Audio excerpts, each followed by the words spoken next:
hello, and welcome to Take Your Pick. I am your host once again. I'm Chris Piuma. I'm Chris Piuma even, and I've come into an unexpected inheritance thanks to a mysterious stranger. But first I must decide, who shall I marry?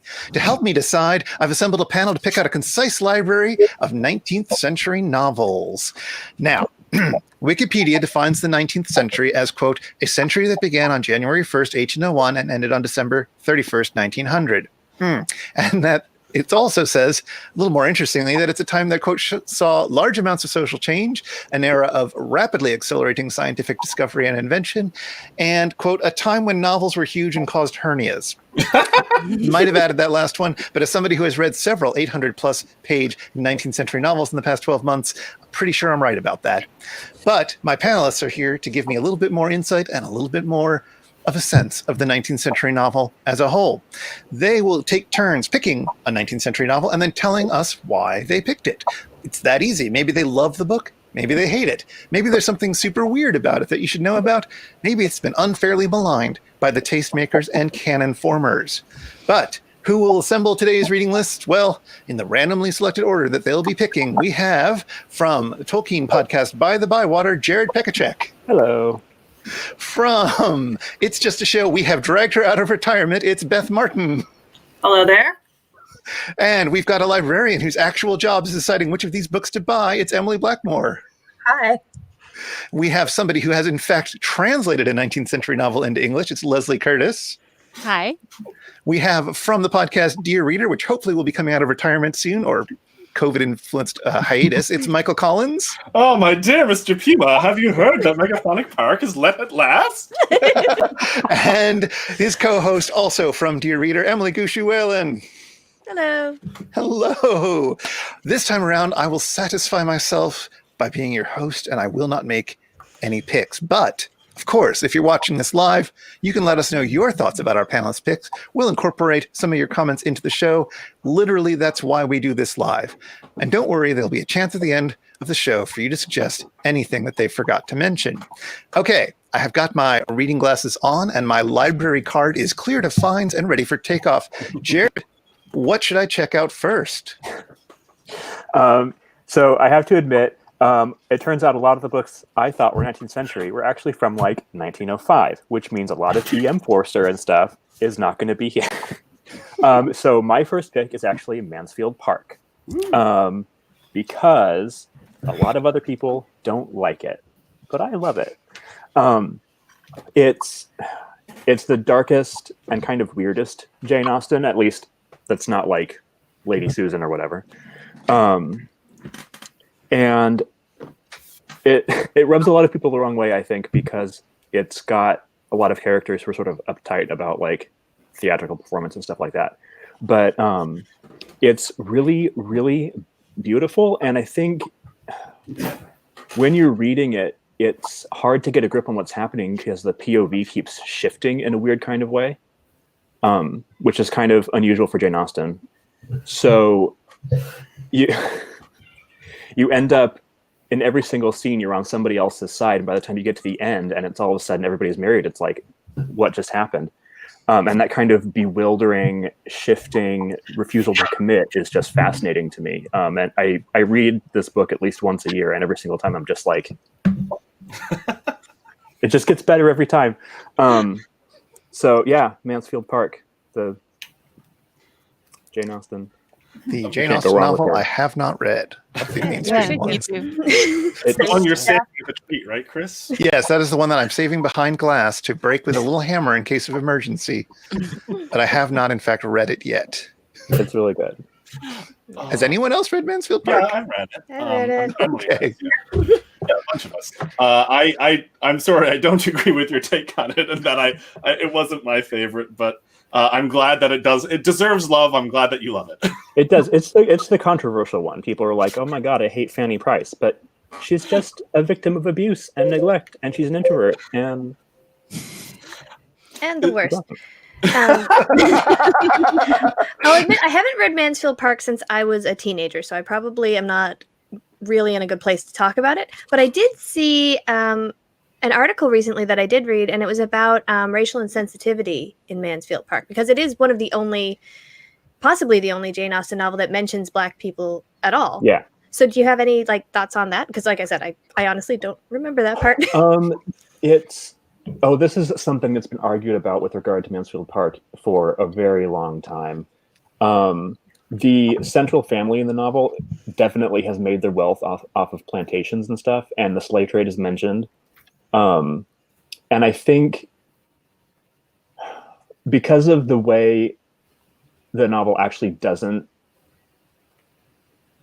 put forward like a coherent moral code, it can come off as approving of it, but it's definitely like probing the rot of the aristocracy and stuff like that. They're making their wealth off of this immoral thing. It's not explicit, but I think it's definitely implied that this is a bad thing. Austen herself was an abolitionist, so she just doesn't preach in it. I think she trusts you to know that it's bad.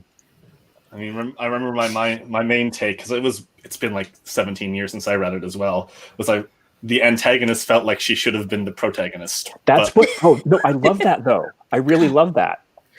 That Mary Crawford is the kind of person who probably would have been the main character of a different Jane Austen novel. And the choice of Fanny Price as protagonist is so interesting to me.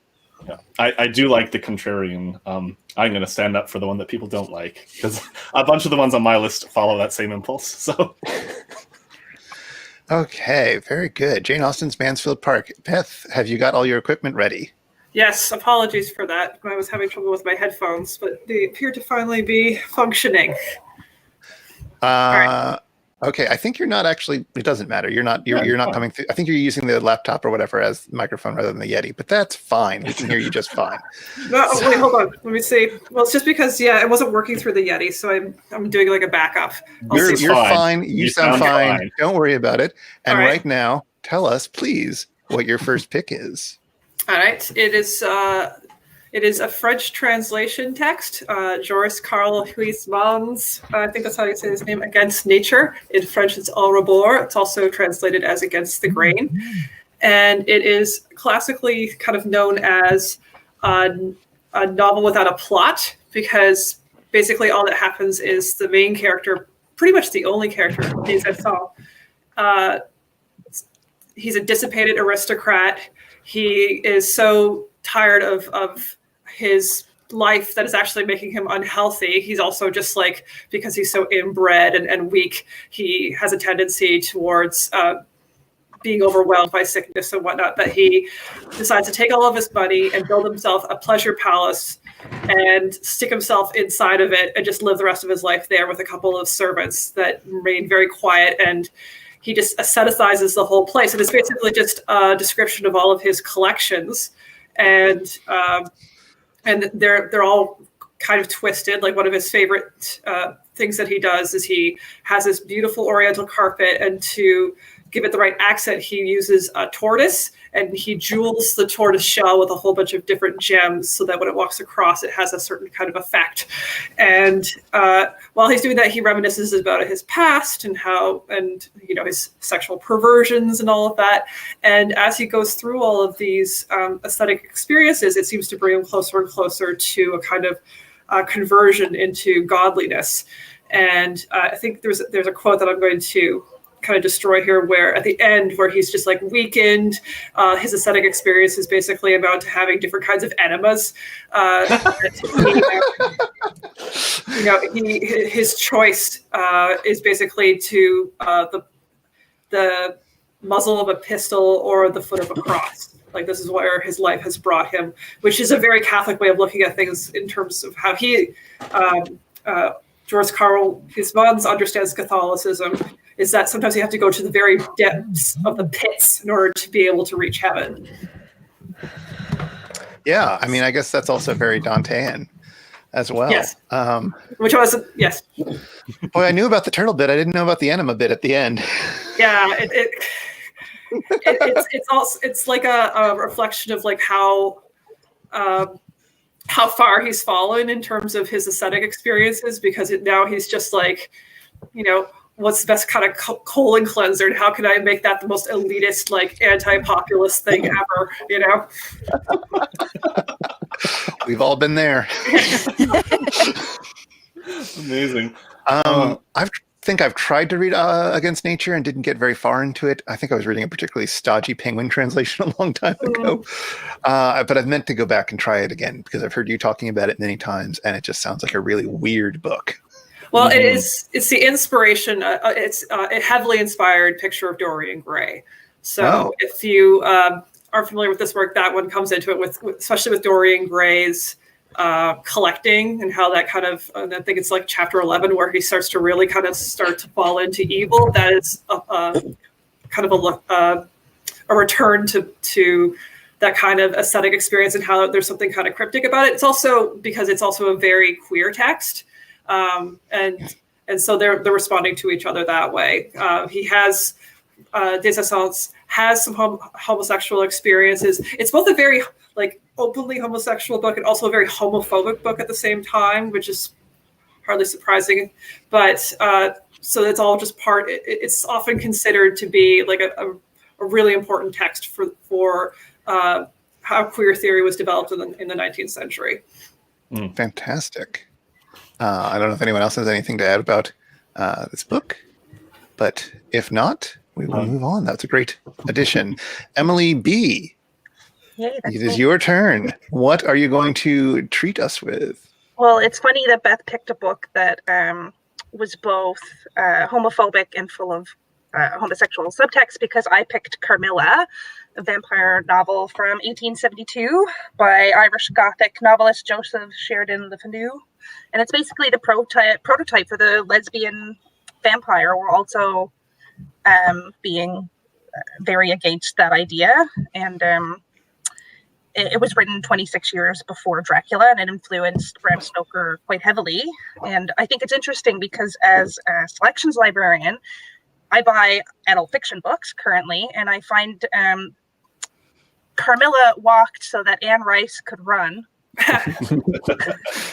And inspired the whole legion of vampire novels that still come out every year, like clockwork. And it's an interesting book, too, because it's so female-fronted, which outside of, say, the more gentle kind of Austen books or even the Bronte kind of stuff, you always see more of a male perspective in some of those books. And he is definitely not doing that. So the main character is Laura, who's a 16-year-old girl, and then there's Carmilla, the vampire, who is actually, of course, an old vampire and not the young friend that she thinks she is. And their relationship is just full of subtext. And it was turned into a neat web series a couple of years ago on YouTube, which I watched and also really enjoyed. So I don't know if anyone else has read this novel who'd like to talk about it.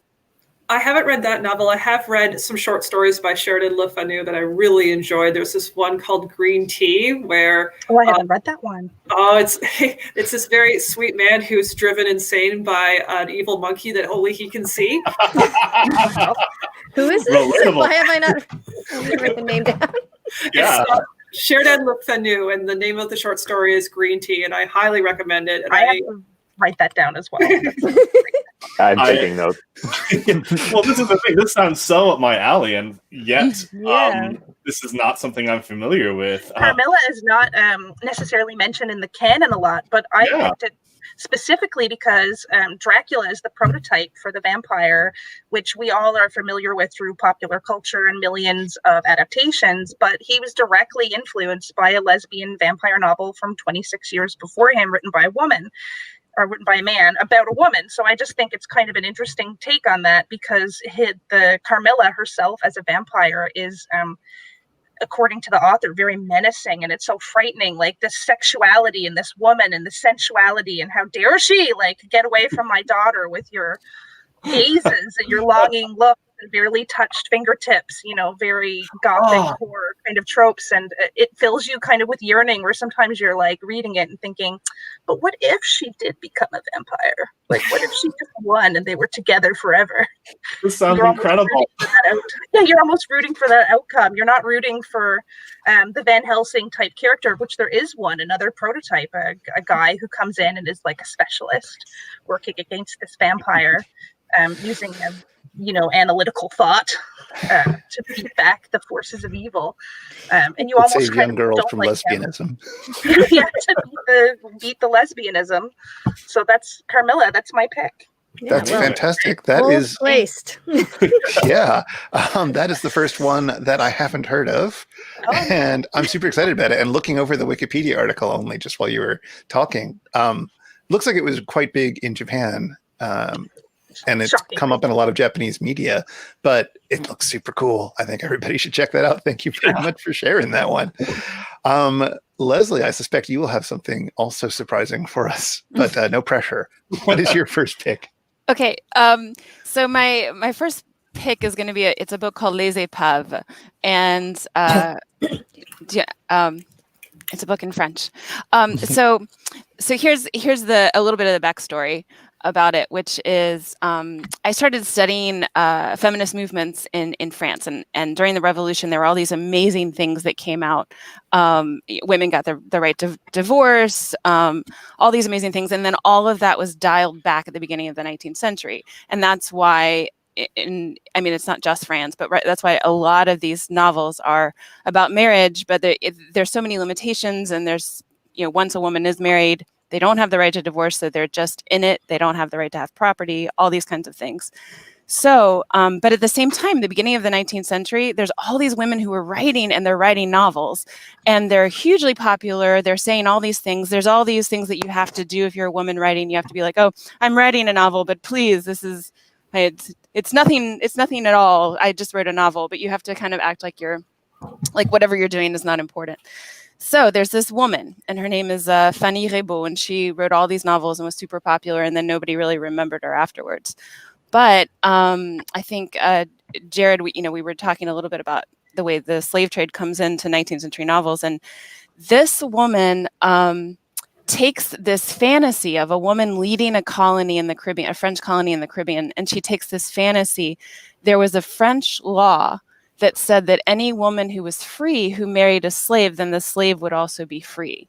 So she takes this story, and it's about a woman who ends up marrying, falling in love with this man, and then he's threatened with slavery because they find out that he has Native American heritage.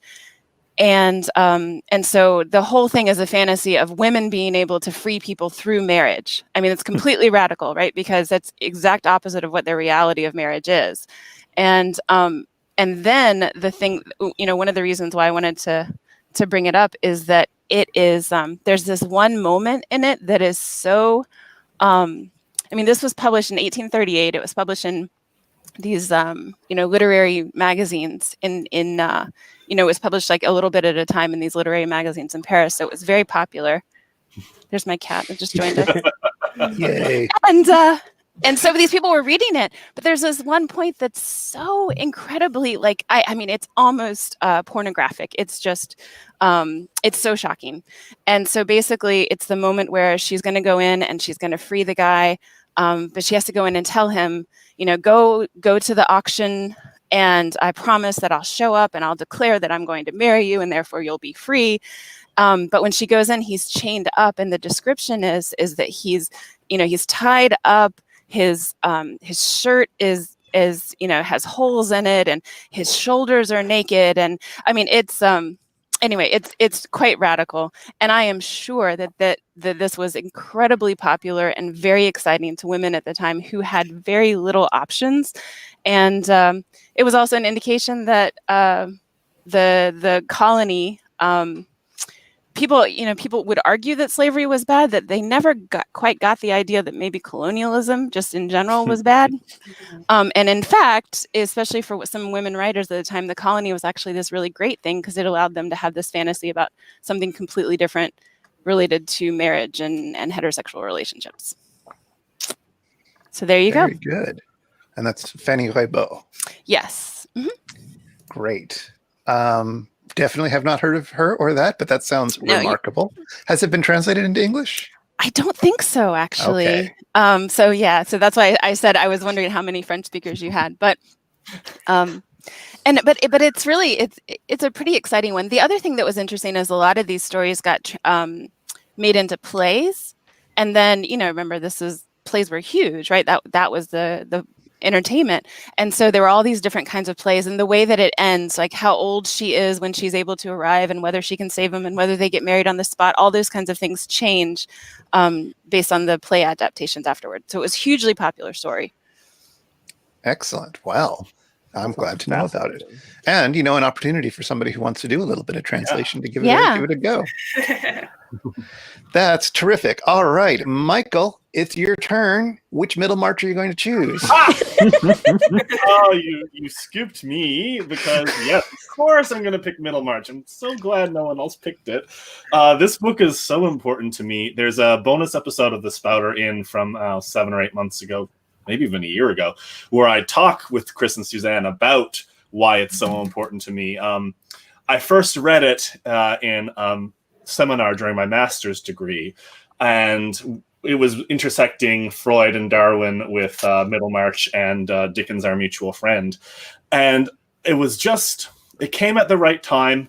The richness and complexity of the text. I mean, here I am. I have like a million things to say, and I'm not even sure what to highlight. I often say that this is the book that taught me to be a good person, which is a simplification. It made me think more deeply about interbeing and forgiveness and compassion. And I've sometimes said that Middlemarch is the exact opposite of Atlas Shrugged, and George Eliot is the anti-Ayn Rand, in that it sort of talks about how things are not so ill with you and me as they might be because of the many small, positive, good actions that we influence on each other. And that, existence is this vast, palpitating web of life that you cannot extricate yourself from. You can't separate yourself from. You are connected to all of the people around you in a million incalculable ways. And the book is funny. Like, it's hilarious. It's moving. I cry when I read it. It feels like it has everything. That's the illusion of it. It feels like there is an entire universe in Middlemarch, and that by sort of spending time there, I am sort of learning to raise my eyes up from my own shallow little ego a little bit more. So there you go. What is Victorian literature if not improving? And of course, it ends. Just to mess with you. And of course, it ends with one of the most famous closing lines. And to think it all happened right here in Middlemarch. It doesn't end that way if anyone's watching in this. The morally improved Michael will not let that joke stand unfact checked. Yes, George Eliot liked a little joke, but she was serious. Yep. It's a big beast of a novel. I've now read it twice. I liked it more the second time. So I just recently read from an advice columnist who a lady whose boyfriend wanted to engage in Casaubon role play in the bedroom. Oh, why? That's fun. Wow. People are into that, Denial, Michael. like the denial stuff, yeah. Not to king shame. Not to king shame. Do not see the appeal. I was just like, I didn't realize that it was such an influential novel that Casaubon had become kind of like a type. And Casaubon, I mean, Yeah. well, he has become sort of a what do you call it? A generic, right? He's like Kleenex, where people will talk about characters as a Casaubon. But I had not realized that it had influenced that part of human experience. But which rule is it again that every George Eliot novel will inspire a kink? sorry, can you hear my kids? A little bit. It's okay. I'll just close the window. All right. Michael, your effusive praise of Middlemarch is the reason that it's sitting on one of my bookshelves as of yet unread. But I picked it up at a book sale simply because I was like, well, Michael Collins loves this book, so therefore I should read it. Michael so Collins I is will right. eventually read it. Yes. It's a monster of a book. But it's so worth it. It is incredible. I read it because I haven't yet picked it up. It's Oh, fine. that's awesome. Yeah. Sarah, did you say you read it because of? it was on Spouter, and everybody loved it so much. Not And I was Michael, like, well, yeah. okay, why not? So I read it. Like, Well, Michael was part of that, yes, because that was the first time that my co-host Suzanne had read it, and she just walked away sort of dizzy and awed. And then Michael came on and talked about how it changed his life. And I think even I was like, yeah, first time through, I enjoyed parts of it quite a lot, and I enjoyed it's in 9 or 8 books, I forget, but the first book and the last book were completely fantastic, and then there was quite a lot to get through in the middle. Second time through, I enjoyed a lot more about the middle stuff because I didn't need to be quite so anxious about will this ever end. Yeah.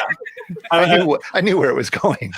And I mean, we can move on, but just real quickly, like it is a huge book, but because it's divided into 8 smaller books, you can totally read one of them and then like walk away for a week or 2 and then come back and read the next one. Like it does work that way, like almost like a mini series or something. So yeah. All right, excellent. Well, Middlemarch has finally made it onto the list. I'm surprised it took so long, but Well, no, we all knew Michael was going to pick it, so nobody could pick it. exactly. I even Nobody made a wanted note to be in my rude. note that said Michael will pick Middlemarch. I wrote it down. the brand is strong. All right.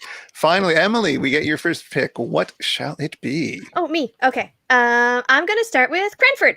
Yay! Cranford by Elizabeth Gaskell. Because it is one of those books that I have read a bunch of times, although not nearly as many times as I've seen the miniseries, which is so charming with Dame Judi Dench. This is a book. Wikipedia notes that it has no plot.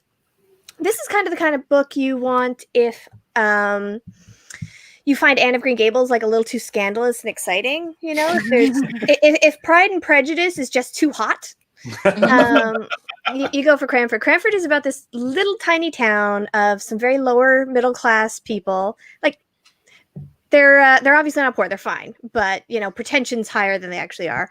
And for whatever reason, they're almost entirely widows and spinsters. And if you know me, widows and spinsters are my comfort zone. Even though I'm neither. And this has such exciting incidents as like the cat eats the lace. And Love that. and the cow needs pajamas. There's these sorts of things. A gentleman moves to the neighborhood, so that's pretty shocking for everyone. But if you want about 400 pages of like old ladies being crazy, or 6 hours on the BBC with Dame Judi Dench, like cannot recommend it high enough. I've read it a bunch of times. It's my it's my hot chocolate. It's my baby blanket. It's my cozy. The cat ate the lace sounds so Anne of Green Gables-y. It's very much, but like I said, Anne of Green Gables has this whole thing of like youth and vigor and romance, and no. You don't want that would give these ladies the vapors. I feel like you're like burying the lead, Emily, because what happens after the cat eats the. Well, there are some things that Mrs. Gaskell, and she's always called Mrs. Gaskell. I don't know if anyone's read much about her, but even modern times, a lot of times literary critics will call her Mrs. Gaskell. But anyway, Mrs. Gaskell is not going to use certain language, but they do spend some time towards the cat's tail. Oh. Come on. I hope they don't take us. I hope they don't cut the live stream for that. Yeah, YouTube shocked. We'll have to move over to the other tube. All right. Well, has anyone else read Cranford? No, but I'm going to. Sounds fun. Yeah, it is. It is actually super fun, and the miniseries is exceptional because you can tell Judi Dench just hired like all her best gal pals from 50 years of theater and cast them in this. And they're just having like the most fun. It sounds amazing. Yeah. Well, for anyone else just dropping in, I have this panel here. They're picking 19th century novels, the good, the bad, and the ugly, but mostly the comforting and the delightful, it seems, or the underappreciated. If you have any comments on any of our pickers pick, please plop them in the comments, and I'll make them part of the show, and we can all laugh and love together. But we are now on to round 2, where the points are doubled, and it's all to play for. Jared, you gave us Mansfield Park last time. What is your second choice? So let's move away from comforting and delightful, but stay with underappreciated. The Last Man by Mary Shelley. Nice. We all know Frankenstein, I think. The Last Man came out after that. I forget the year, but it's this God, it's such a weird book. It is post-apocalyptic. I want to say she invented the genre, but I don't know enough to say for sure. But it is about the literal last man. But before you get to the last man, there's like half the book is this weird like political treatise with a self-insert character based on Mary Shelley herself and another character based on her husband, Percy, who is like this angel, this like perfect, smart, intelligent, handsome twink who becomes president of England. I forget the year that it's set in, but it is in the future from her perspective, and it's in this weird like collapsing version of England. A pandemic strikes and wipes out everybody, but it's really beautiful and really depressing. It's got that capital R romantic love of destruction and decay and everything falling apart around you, the sublime, nature, and it's really, really queer because her self-insert character is a man, and because it's her, he's totally in love with the Percy Shelley character, which makes for some really, really interesting sequences and this strange tension, this weird romantic tension throughout the book, even though they both marry women, which is its own thing. And it's kind of steampunk before steampunk was a thing. There is some future technology like weird airships, I think, but everybody still has carriages. It's really hard to describe it in detail because it is a really rambling book. The plot is just like some dudes do some stuff and then everybody dies.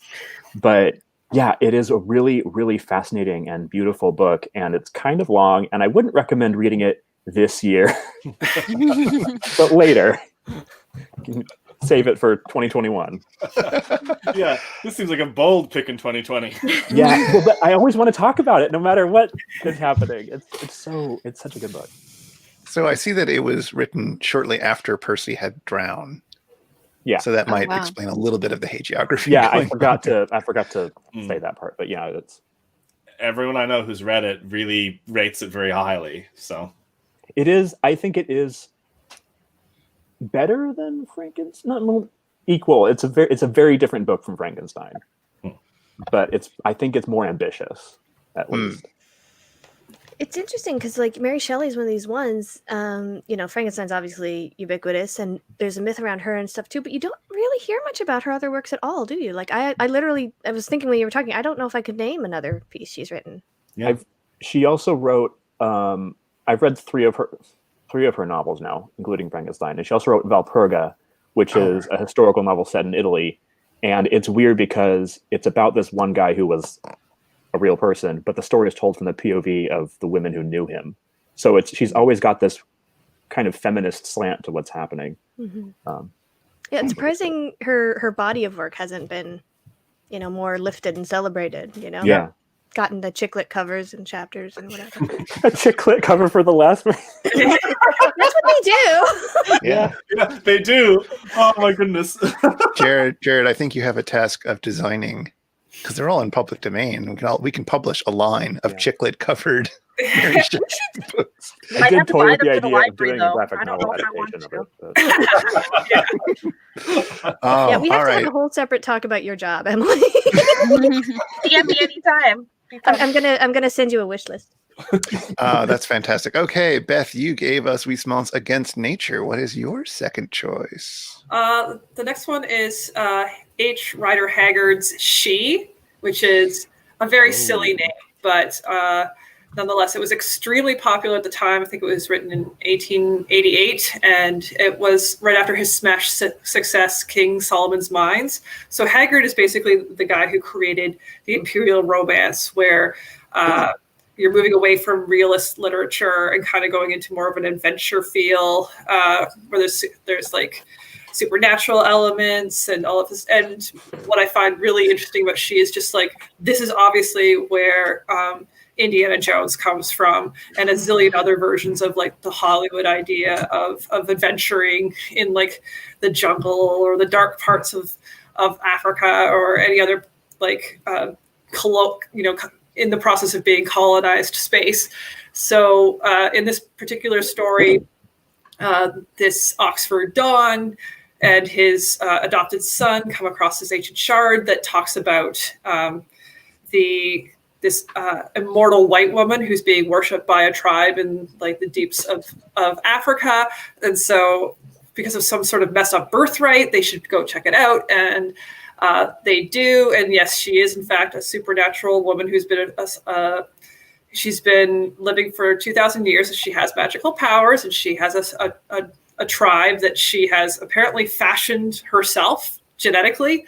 But nonetheless, they are like the brutal cannibals that I think the whole Bugs Bunny cartoon of being roasted alive by cannibals. I'm pretty sure this is where that comes from. So there's a bit of that. And then they're squatting on, this is another trope you see a lot of, these savages are squatting on an ancient civilization that precedes even the Egyptians, and it's called the Kor, who are white. So, of course, that means that Africa always belonged to white people, right? So, and yes, and hijinks ensue, basically. And so I think it is an adventure, like it's an interesting read, but I think it's mostly interesting just because of what came from it. Like it was such an inspirational book for so much of like 20th century film. Do you get caught up in the adventure of it when you read it? Like, is it a page turner? It is definitely like built as a page turner. It can be a little bit hard to read because Haggard seems to have a hard time figuring out what kind of tone he wants to take in terms of like, am I trying to take this seriously or is this ridiculous? I think this might be ridiculous. So he sometimes tries to sound very like heightened anthropological language about everything he's seeing, but then everything he's describing is so ridiculous that it kind of comes back down again. But yeah, I just found it really interesting in terms of like how it was like at the height of imperialism, this kind of magical thinking about what kinds of adventures you could have on the frontier were being produced at that time. There's a kind of... Go ahead, Jared.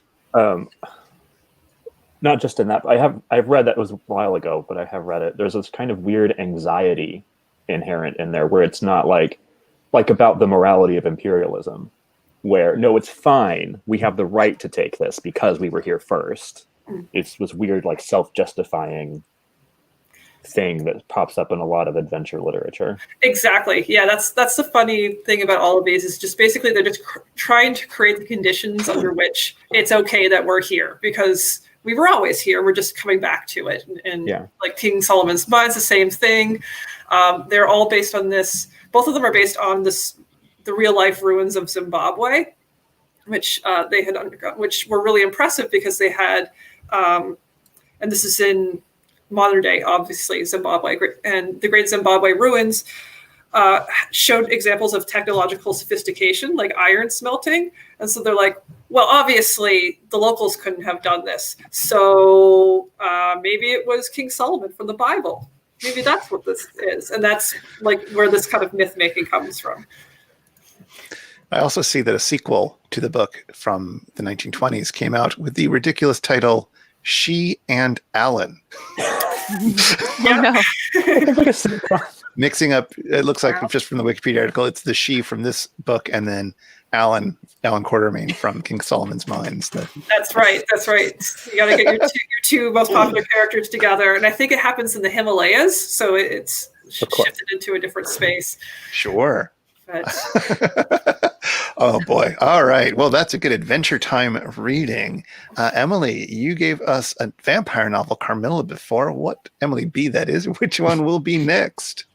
Well, I picked She and Alan. That's 20th century. When Michael asked me to do this, my first question was like, when was Tess of de Urbervilles published? So I can rail on how hard I hate it.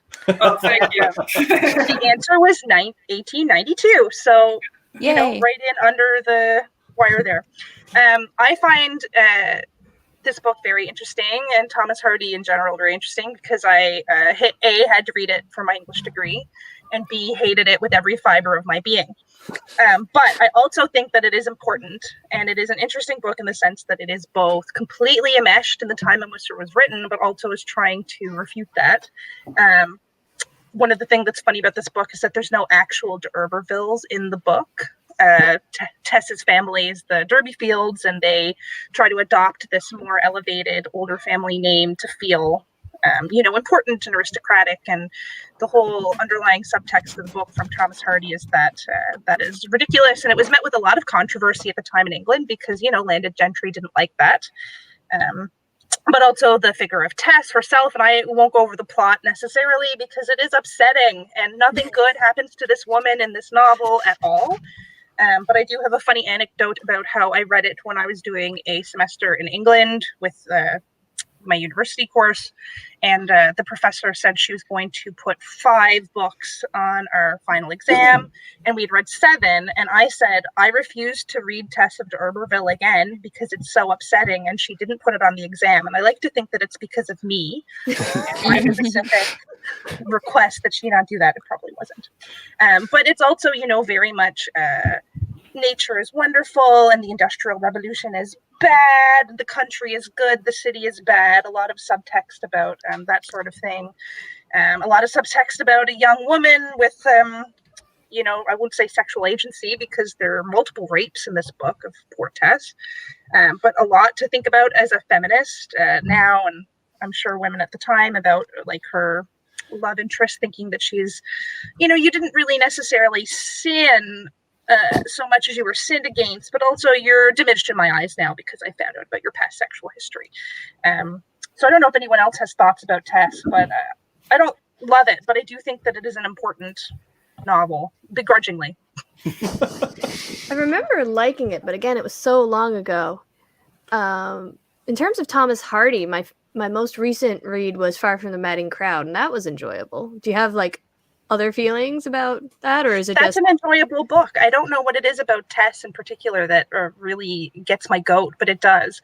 Yeah. And I think part of it is at the time that I read it as a young woman coming out of a devastating breakup, I wanted good things to happen for Tess, and as the book goes on, it's more bad things, nothing good. If you think that anything good is going to happen to Tess, you are wrong. Nothing good does. And the book ends with her execution, and basically it's fine, everything's fine. She's gone now. I don't know. But would you say it's more of an indictment of that? Because she has after she's sinned against, to use, their phrase, she has no ability to make her life any better. You know what I mean? It's kind of this is a thing that happened to her. She had no, ability to do it or prevent it. And now her life is screwed. The reason that I don't like the book is not necessarily because of the themes of it, because I think that he was going for that, and I appreciate that about it. It's because it's very upsetting to read. And I have a lot of, issues with that. But it's also, a lot of books at the time have to do with the lack of agency of women and the choices that they make, kind of echoing then through other people. I'm thinking of Wuthering Heights as a good example of that. But Tess in general is I don't know, it's just a hard one for me. I think other people should read it, but I don't love it. I see Michael nodding a lot. I don't know if he has any thoughts about it. I have thoughts too. I'm just remembering how when I read it, I remember appreciating what Thomas Hardy seemed to be trying to do, but also thinking oh my God, this good people are not allowed to ever be happy in this man's books. No, that's definitely part of it. And you're right. I mean, she doesn't have any way to make her life better at all. And towards the end of the book, the way that she does that is to become the mistress of a man who wronged her at the beginning. And that kind of speaks a lot about what options were available to her at the time, but also that it's the two men in her life kind of ping-ponging back and forth, and the things that happen to her that end up causing her complete and utter destruction. And she loses a child in the book, in case anyone has big trigger issues surrounding that. Couldn't read it now. Now as a parent, it's definitely one of the books I read before I had kids. But it's upsetting if that's something that upsets you. But there's all the trigger warnings for this. All the trigger warnings for that book. Just content warning, everything. for Tess d'Urberville's. All right. Well, that was an interesting choice to go with something that you didn't like, but still think it's worth talking about. I mean, that is absolutely fair and very much part of the game that we're playing here. Game, I say. Part of the chat that we're having, let's say. Lesley, it's your turn. You had Fanny Reybaud's Les Épaves, and what will be your second choice? Okay, so this one's actually really hard. I got this list over here, and I'm as people are talking, I'm thinking, oh yeah, and then there was that one. But I went into, I'm going to go with Père Goriot by Balzac, which is 1835. So I'm sticking with early 19th century because I've got another one from later 19th century later. But here's the reason why I started thinking about Père Goriot. I love Balzac. They're fun novels. He's much more well known, right? So all these have been translated, and these can be options. But what made me think of it the other day was actually watching Hamilton. So I'm sure everybody's watched Hamilton so far, hopefully, that you'll get this reference. So Angelica has this moment where she's talking about how she really wanted to be with Hamilton, but she couldn't be. And she says, I realize these things, I'm the oldest and there are no sons. And so therefore I have to social climb and I have to do this. And then I asked him, where his family was from, and he couldn't answer. So therefore I know he was penniless, so I couldn't be with him. And there were all these things. And I started thinking about when you have a society that is so class structured, right, where there's just so many rules and things are so everything has to happen in a certain way. So I started thinking about how different and how hard it would be to function in a world like that, where every person you met, you would ask them certain things and their responses would give you indications about what was even possible in your relationship with them. So it made me think about Père Goriot, because it's about this young man. His name is Rastignac, and he goes from southern France to Paris, and he gets very caught up in the trappings of what it is to be high class and what it is to look like you're high class, even though he can't afford it. And he's kind of surrounded by all these characters who can't afford it. And there's again, marriage. Marriage possibilities are based on economic things, but there's this moment when he arrives at a party. And he can't afford to take a carriage there. So he arrives and he has mud on his boots. And it's that tiny little indication, somebody notices the mud on his boots that indicates his class level, because they know that he couldn't afford a carriage. And I remember in talking about it, that was just a common thing of the time. Like, so you might look for mud on like the underside of somebody's petticoat to figure out whether or not they had enough money to be transported in certain ways, and that would be an indication of class status. So that's what brought it to mind. It is not a happy book because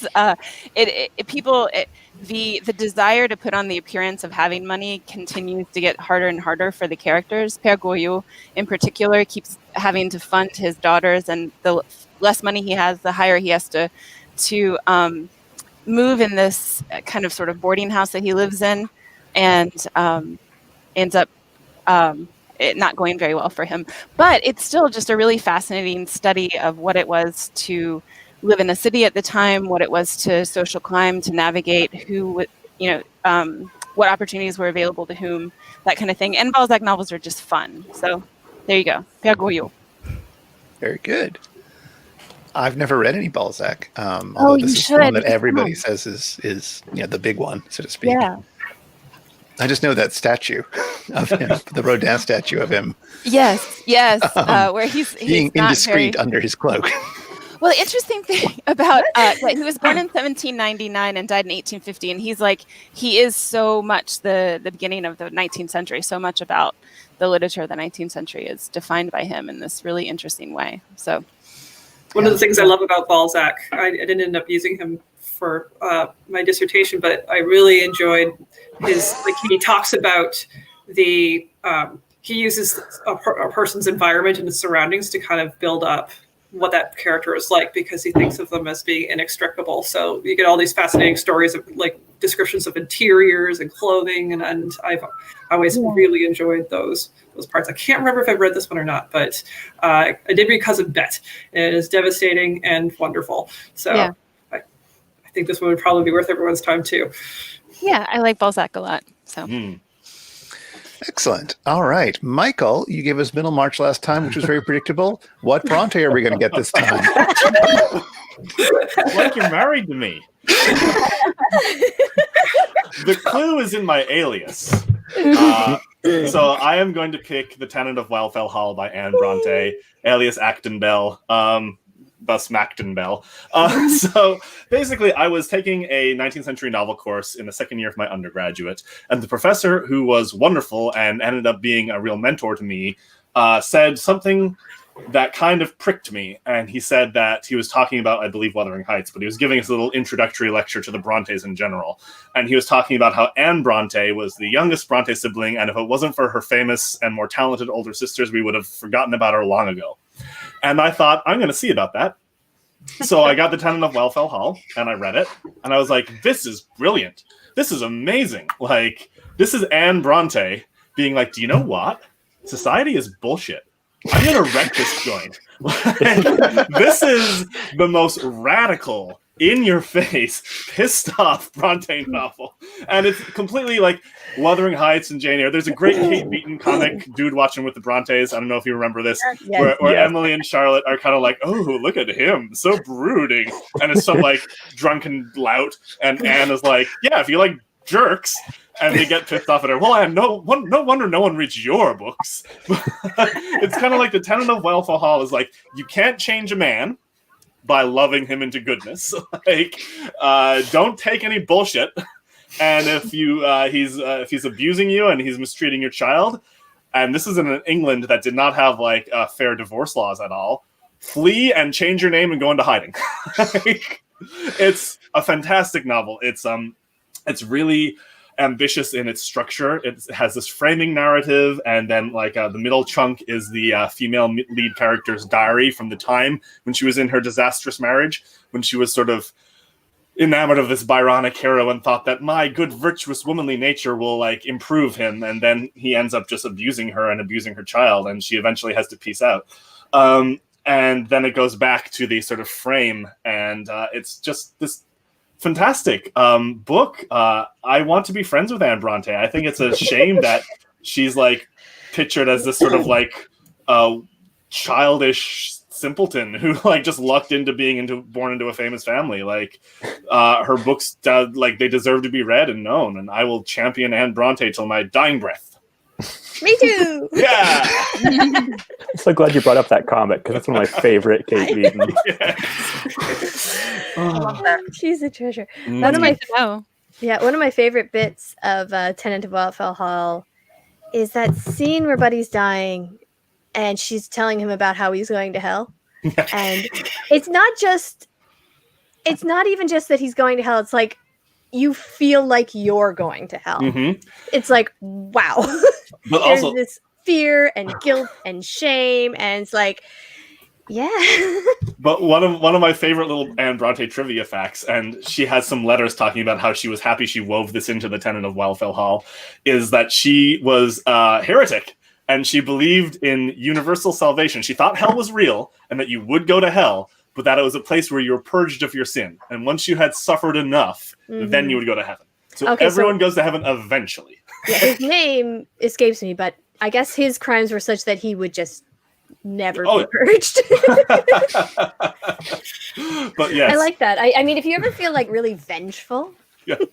But you're going to be in hell for 1,000 fucking years, but you will get out of it eventually. I'd like to say that I've never read that book, but I'd like to. But I have visited the Bronte Parsonage Museum, and when I was there, the guide was talking on and on and on about the other Brontes. And one of the people I was with was like, oh, and what about Anne? And he was like, yes, she was here too. Like, basically, like underselling Anne at that point. And I thought that was really funny because it's like, well, all three of their names are there on the wall. And he was like, yes, Anne wrote here as well. Don't worry about it. Jane Eyre, onwards. If her sisters had not written Wuthering Heights and Charlotte and Jane Eyre, she would be one of the greats. You know, she would still be there. Yeah, it's just absolutely. an awful comparison thing. Yeah, it's like the two geniuses in one family already strains credulity. 3, too many. Yeah.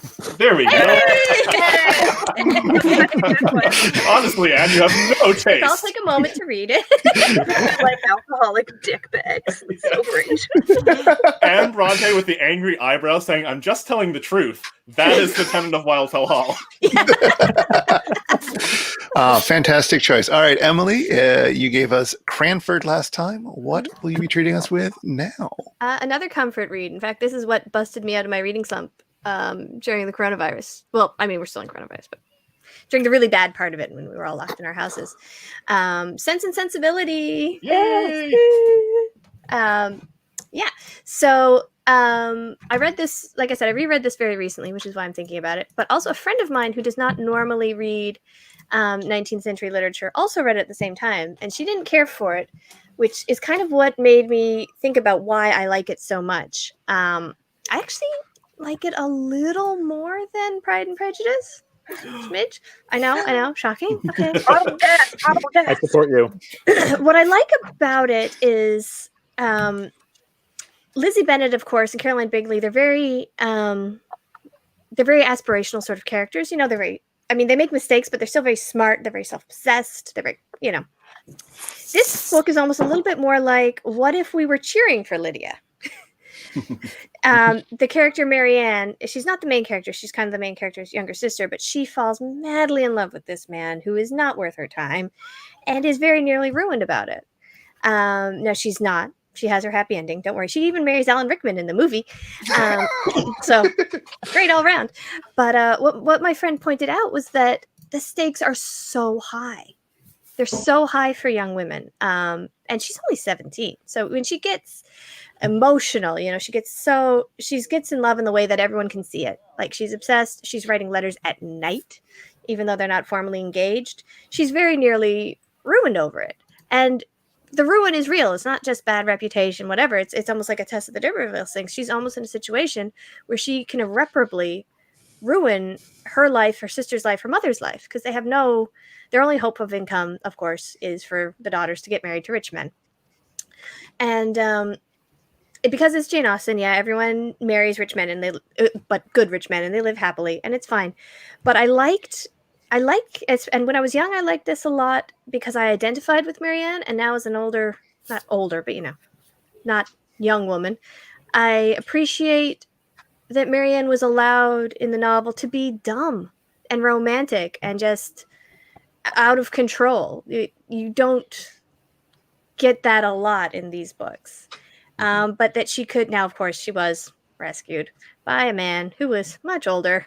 You've got a 17-year-old Kate Winslet and however old Alan Rickman was. But Emma Thompson wrote the screenplay too. So I love it. Anyway, I'm making it sound like I watch more movies than books I read, which might be the case.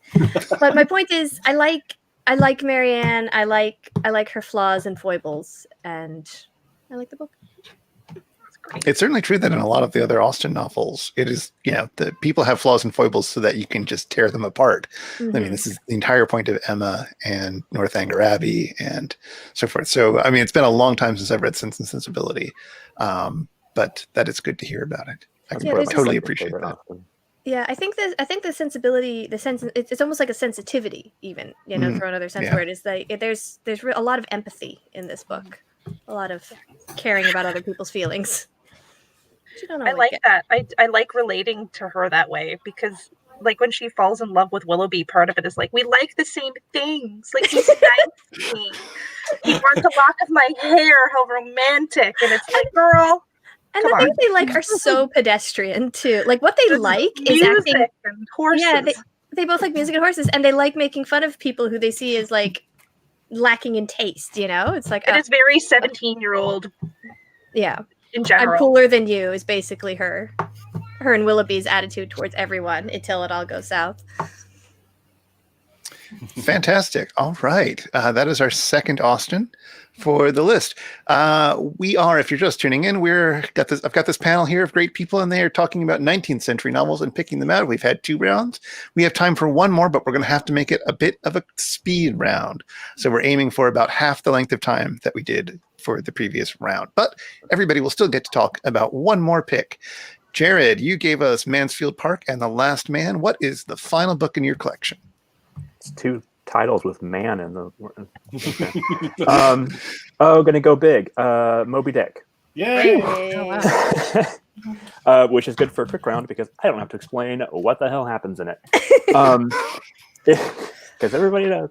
If you've never read it, it's super long, but it is such a weird, like, shape-shifting book. It's this, you can sense Melville just going like, what's the most ridiculous thing I can do next? Oh, you know what? It's time for a whale encyclopedia, but not one that like makes sense. We're going to name it after weird things, or like, well, now here's a chapter from basically the point of view of a coin. Why not?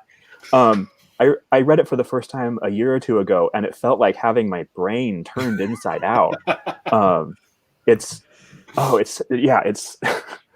just melting down thinking about it because it is a really good book. It's one of the few, like, quote, great books that I've read that like lives up to the hype and more. It's a really, really stunning thing. Yeah. If you went back to it now that you've sort of had your brain inverted, do you think you'd find it a comfort read? I don't know. It's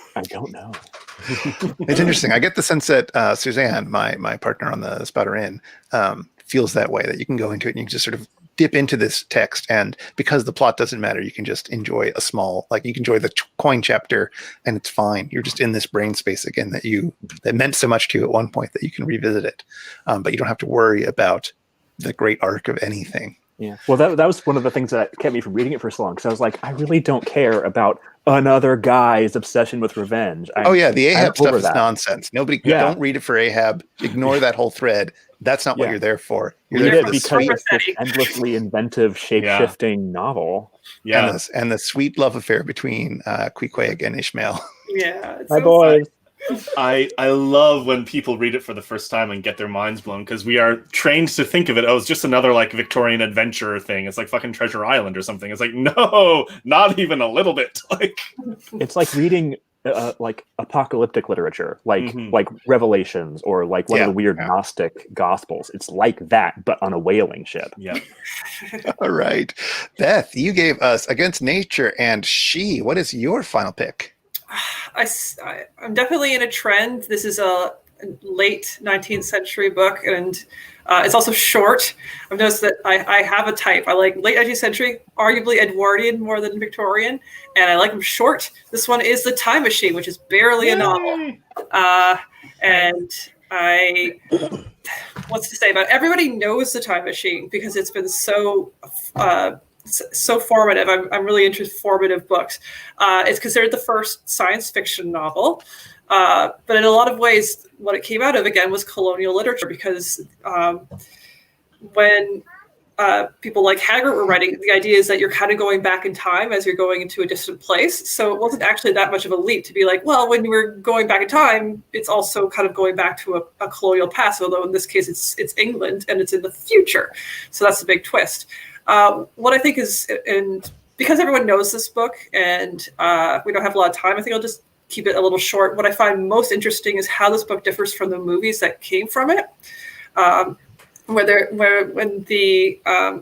in two distinct ways. The first one is the two tribes he finds of the Eloi and the Morlocks. So the Eloi are the kind of naive, cute surface dwellers, and the Morlocks are the gruesome, ape-like slave dwellers under the surface who seem to be preying on the Eloi. Now, in both versions of the movie, obviously, it's the Morlocks that are the bad guys, but it turns out in the book, spoiler alert, the Eloi were the aristocrats who forced the underclass into the underground to basically toil for them anonymously. And so this is a kind of return of the repressed.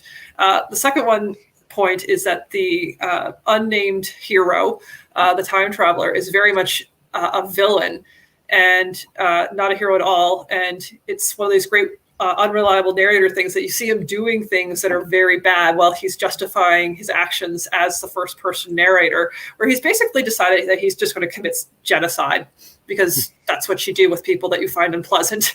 And so I would highly recommend it. It also has a very interesting framing device that bookends the novella that aren't included in the movies and are very pessimistic and go to a very dark place. Basically, that life on Earth is just going through a long degeneration, and we all just end up as kind of squeaky lobsters. So, yes. So that's what that movie The Lobster was based on. Linking.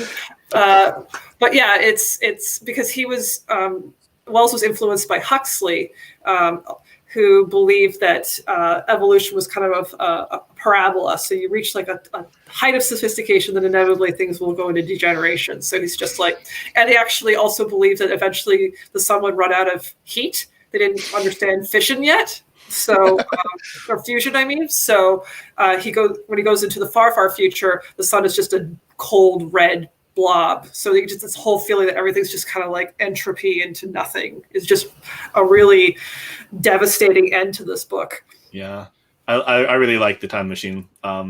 It was really fueled my imagination when I was like a teenager. So it's like, ooh, you go into the future, and then there's this museum of dusty relics that are from that future's past, which is still my future. Excellent. Yeah, I've enjoyed every H.G. Wells book that I've read. And I've read several of them, but there's probably more that I should check out. But moving on to other great works, Emily B., you've given us Carmilla, the Vampire Tale, and Tess of the D'Urbervilles, which is so a book that you love and a book that you hate. And now we get a book that you feel meh about.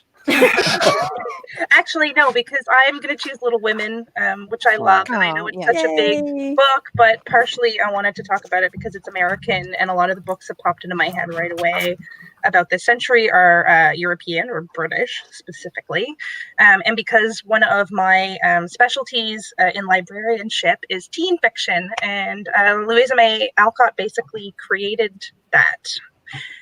In some ways, when you study the beginnings of young adult literature, it goes back to the fact that there wasn't a lot of necessary literature for children, and this is one of the big books aimed at especially teenage girls, and that she didn't want to write it. So I find that really interesting that her publisher asked her to write something for young women, and she was like, I don't know, like, is anyone going to want to read that? And she wrote it and thought it was dull, and so did her publisher, and then he showed it to his niece, who thought it was very interesting, and then her friends thought it was very interesting, and it was one of the huge successes as soon as it was published. So a lot of people did find it interesting. But it's also, my friends and I joked when the last adaptation came out a few months ago about, people sort into Hogwarts houses. Well, are you an Amy, Jo, Beth, or a Meg? And as a young woman, I read this book when I was a teenager, and I have younger sisters. So it's kind of a beautiful take on the relationships between women, and the romantic relationships that take place in the book are kind of secondary to that hard work it takes to stay close to even family. And some of the book is heartbreaking, and some of it is very banal. And of course, like the manuscript burning, what a big, upsetting, well-known literary scene, right down to like the Friends episode where Joey is reading it and Rachel spoils it for him, and he didn't know that Meg had died or that Beth died, and it was like a big thing. Yeah, exactly. I tried to find that GIF and I couldn't, but I just really like this book, and I've read it multiple times, and it's very gentle in some ways, even though it takes place during the American Civil War. But that whole like domestic female centered novel that you didn't see a lot necessarily until that point, and then saw a lot of after that point. Fantastic. I mean, if you want to hear my thoughts on it, go listen to the Sputter-In episode we did on it. It was really interesting to finally get around and read the whole thing. Have you forgiven Amy? I think I have. Greta Gerwig helped. Yeah, the reason that's my favorite question to ask people is everyone, not only did they have a feeling about whether or not they can forgive her, but also what they're forgiving her for. Well, I mean, I'm the oldest of 3 sisters, so some of the interactions between them and the angers that grow and the resentments that fester for years, I can really relate to. So I like to think that were I an Amy, hopefully my sisters could forgive me. Yeah, I forgive her for the book. I don't forgive her for Europe. There you go. Oh, fair enough. Lesley, you have given us Les Épaves and Bergeaud. What else am I going to have to pronounce? Yeah, exactly. Okay, so I have this long list, and it's kind of hard to decide what to go with next. I do want to mention that if you want to know about the novel I translated, you should listen to the Spouter Inn. That novel is Stella. It was a Haitian novel, supposedly the first Haitian novel.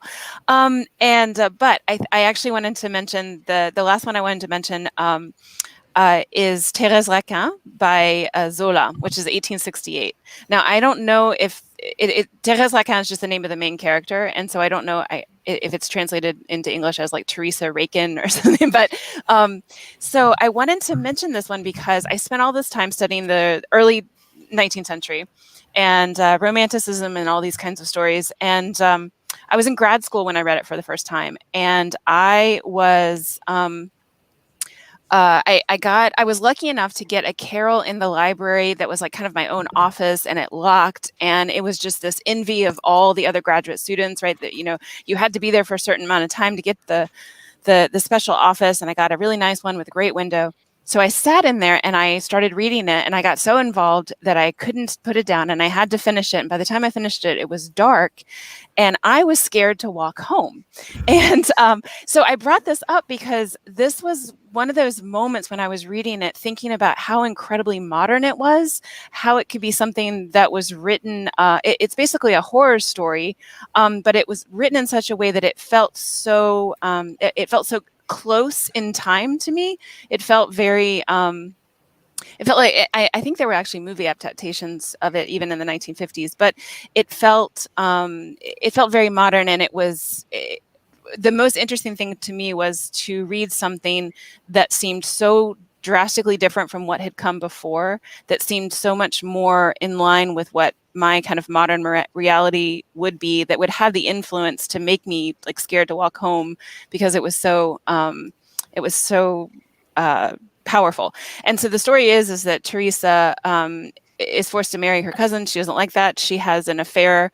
They come up with this whole way to kill her husband so that they can be together, but then they're haunted by it for the rest of their lives. And it's I won't give it away, but it's it's a good story, and it doesn't end well. It looks like it has been given the same name in translation. So, okay. So if you want to read it, go for it. Seems quite available. Excellent. Zola is also somebody I've never read. Yeah, and he's drastically different from Balzac. That was also why I wanted to bring up those two people, because it's fascinating to see how much changes in just a period of like 30 years. So you can tell about what year I dropped out of my undergraduate French literature survey. Excellent. Fantastic. Michael, you've given us Middlemarch and the Tenant of Wildfell Hall, and I'm guessing we're going to get some Wilkie Collins, but I could be wrong. Yeah. Okay. Right. Yeah. No, I'm going to pick The Woman in White, which I like. The Moonstone's cool and everything, but The Woman in White is just amazing. I read this for an undergraduate course, and I can remember I started to read it in the morning, and I just couldn't put it down. I skipped all of my classes that day. I cooked with it in my hand, and I finished it all in one go, which, there's not a lot of 19th century novels you can finish in one day necessarily. And this is not like a small book, although it's not a monster of a book. Anyways, so it's Wilkie Collins. It's sensationalist. It's a page turner. It's got a gripping plot. It's got shocking turns of events. It's got crazy characters who are so richly cartoonishly drawn. Like there's a villainous Italian who wears a white suit and has pet mice that gall all over him. And so basically the premise is what if George Eliot, Marion Evans, the greatest brain of Victorian England, what if she were a detective? Kind of. Like, it's not her in the book, but there is a character called Marion who basically seems like it probably is at least partly inspired by the real person George Eliot.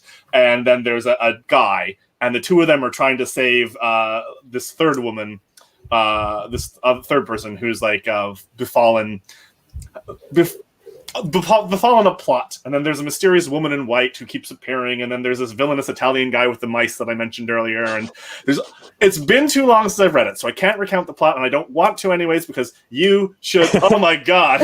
I'm not going to spoil anything, because you ought to read it, and the plot is the main joy.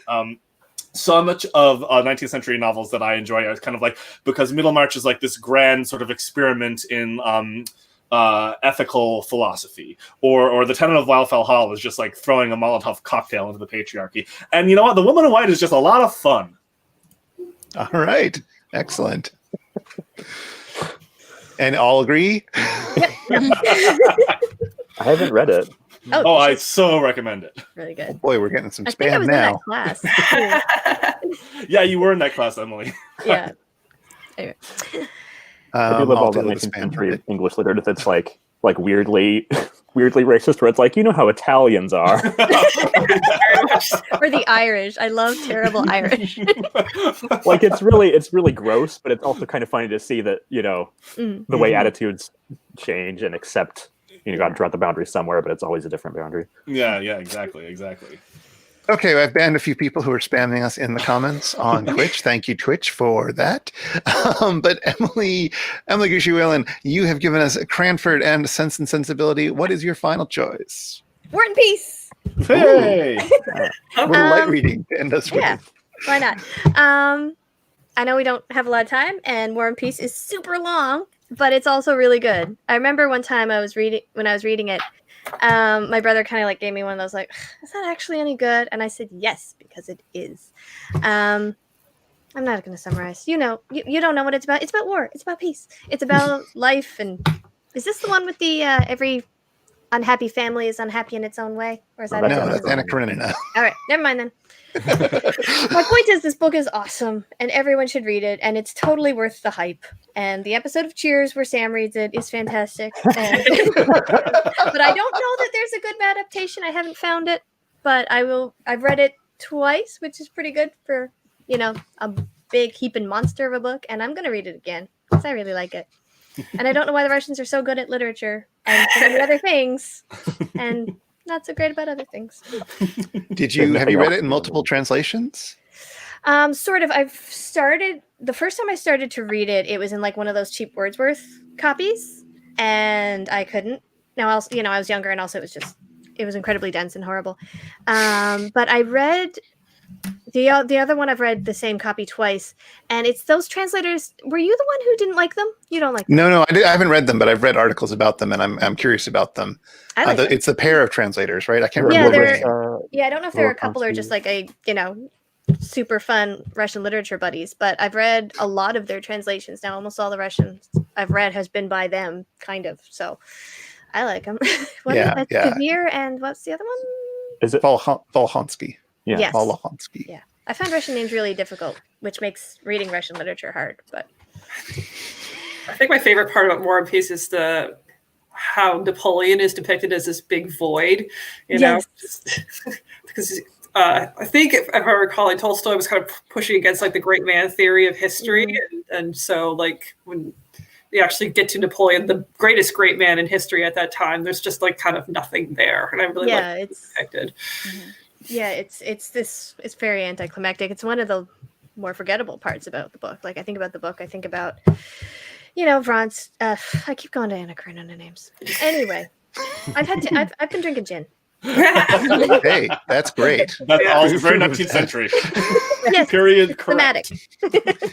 This is the part in the show where we would spend a few minutes thinking about maybe if we've learned anything or if the discussion has gone into interesting directions. But I also want to make sure we have time for everybody to bring out their dead and for anybody listening to suggest other things that we talk about. The one thing that really struck me is that we've had a really wide variety of types of novel in this. We've had, you know, big novels, little novels, really famous novels, really obscure novels. We've only had novels from the US and England and France, or UK and France, unless we have an Irish novel that I Russia. didn't. Oh, we had an Irish novel. And We did. Russia. And we Russia just now. You're right. That's what happens when I start thinking about this before we've gone through the list. Okay, so we did a little bit better than that, at least. But I'm sure that there are 19th century novels in other parts of the world that would be great to have included or to have thought about. But does anybody else have anything they want to add before we quickly go through the rest of the books that you were thinking about? Well, I'm just thinking about how the novel has so many different sort of functions, entertainment, but also sort of didacticism, sort of moral improvement, like a experimental space for philosophy, thought experiment. I mean, which is true today as well, I guess. But it just seems like the novel was very much sort of a rudder of 19th century society, where like authors attempted to steer things in one direction or another. It's also interesting to think about how they themselves would have thought about the novels. I mean, obviously novelists like the form, but novels in general in the 19th century were not considered the high art form they are now. Yeah. Much like, TV, some people are more like, oh, this is, the new high art, and others are like, nah, it's TV.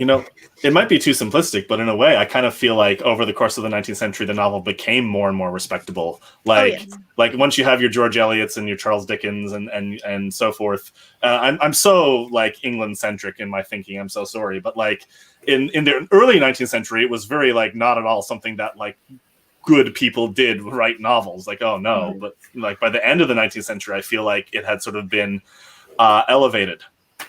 I don't know if that's correct. That's just my sense. I think that's fair. And I think, too, that sort of disrepute it had at the beginning is what gave room for your Brontes and your Austens to kind of like, and your Gaskells to kind of emerge. Because when, if we think about where we're placed in time, a lot of the later ones are much more male dominated. Those are the big, heavy, serious books. Yeah. And the early ones, Jane Austen's just writing about, ladies getting together, getting married. Well, there was like a movement too that novels were something to worry about young women reading earlier in the century. I'm sure that some of you have seen there's a list that floated around a few years ago of reasons why people were committed to an insane asylum, and one of the reasons was reading novels and getting uppity thoughts or whatever about. Shame. They were the phones of the 19th century. I did find interesting looking through my list of stuff that I was looking at, just as someone who buys books, just how influential that century still is. You see all of the roots of modern horror and modern women's novels and science fiction all kind of coming together at the same time. And that still really reverberates now. Yeah. Yeah. I mean, historically, as somebody who was trained as a medievalist, I always have to be like, when people start thinking this is where science fiction started, because then you go like, what about the Blazing World? There are always antecedents to anything. You can go, there are ancient Greek novels that you could theoretically read as science fiction, but in terms of sort of direct cause and effect, absolutely, these are the works that shaped the novels and the genres that we are reading still today. So totally fair. Let us quickly go through the lists of the other books that you were thinking about. Jared, you gave us Mansfield Park, The Last Man, and Moby-Dick. What other shows with man or man parts? What other books were you looking at? So Frankenstein, Anna Karenina is actually on my list. Dracula, Bleak House, which is the only Dickens book I think that I like, and The Turn of the Screw. I was going to do that. All right, excellent. Beth, you gave us Against Nature, She, and The Time Machine. What other rip-roaring adventures were you taking us down? I was also thinking about a Dickens novel. I was thinking about doing A Christmas Carol just because it's so seminal and everyone loves it. And actually reading it can be quite different from what has turned into. I was going to do a Dostoevsky. My favorite is The Underground Man, which I feel like is a short and concentrated version of everything you need to know about Dostoevsky. So it seemed like a good one to get in there. And then I was going to do The Yellow Wallpaper because I love that so much, but it's so short. I didn't even think I could call it a novel. By the way, if you are watching this and you would like to, please comment your thoughts of things that we should be mentioning, and we will mention them real quick at the end of the show. Emily B, you gave us Carmilla, Tess of the D'Urbervilles, and Little Women. What else was on your shopping list? I was also thinking about the Christmas Carol, partially because of how a lot of the terms he uses in that book started there and became more popularized through his writing. Thinking about like bah humbug, all that stuff, and the archetypes that he was creating with that. But I also had made notes on Wuthering Heights and Pride and Prejudice, even though I was like, no, I'm not going to talk about Pride and Prejudice. It's too popular. But I still buy books every year that are direct allegories for Pride and Prejudice. Every year there's another book that comes out. So it is still very influential. And I also was thinking about Alice's Adventures in Wonderland. Oh, how do we miss that? Oh, dear. Fantastic. I do love a close reference. Lesley, you gave us Les Épaves, Bergeaud, and Thérèse Raquin. What else is on your list? Okay, so on my list I had Ulrica, which is a 1823 novel actually written from the first-person perspective of a Black woman in Paris, which is pretty awesome. And it's gained enough popularity that it has been translated, so that's Ulrica. Then Indiana, which is a novel written by Joris-Karl. She was an incredible woman writer in France. And so it's just Indiana, but Indiana in French. And then I also had The Picture of Dorian Gray, which was just such an incredible, I read it as a teenager, and it was just, it had such a big influence on me. And then I'll mention again the novel Stella, which is a novel from 1859, which is the novel that I translated, and it's well known as the first Haitian novel, and it is available in English because of me. And it was published in with NYU Press in 2015. And if you want to know more about it, I talked about it with Chris and Suzanne. So yes, and thank you for that translation. It's super important for giving us more interesting lists to talk about here on shows like this. Amongst other things. and Chris, I have one more thing I wanted to say. It was actually kind of enjoyable for me to be thinking a little bit more about the 19th century, because it's a period of such political upheaval, and going through a period of political upheaval right now, there was something strangely comforting about thinking about people who have gone through this and survived it and gone out on the other side and still created stories. And so I wanted to mention that as well. Yeah, so. That's a great point. Absolutely. Michael, you gave us Middlemarch, The Tenant of Wildfell Hall, and The Woman in White. I'm not going to name everything else on your short list, but why don't you tell us? Oh, let me know if I surprise you at any point. I have a long short list. Villette is the one that I wish I could have talked about, but I already had one Bronte I didn't want to do two. Villette is like such a mature, but also like bonkers, chaotic, weird thing. Absolutely read it if you like Jane Eyre. It's so much more. Portrait of a Lady, Wuthering Heights, Pride and Prejudice, The Picture of Dorian Gray, Tess of the D'Urbervilles, Dracula, Frankenstein, K. Chopin's The Awakening, Jane Eyre, and the only Dickens that I like, Our Mutual Friend. All right. Very good. I'm not sure if there's anything that I found too surprising on that list, but that's okay, because you're supposed to be you, and that's great. Emily. I'm relentlessly me. Emily, you gave us Cranford, Sense and Sensibility, and War and Peace. What else were you thinking about lately? Well, I didn't do the homework, so I didn't have anything prepared. I was kind of picking on the fly. I was thinking about Bartleby the Scrivener, but I figured that one was probably too short, but I love it. The Turn of the Screw, Villette, Wuthering Heights, my favorite Dickens, David Copperfield, all the Austens. I mean, I was a very odd little child, and I went through a phase when I was about 12 or 13 where I said I would only read 19th century novels. I can identify. So a lot of them are way back in my mind. But, and I'm only just realizing now, we mentioned it before we even started, Anne of Green Gables.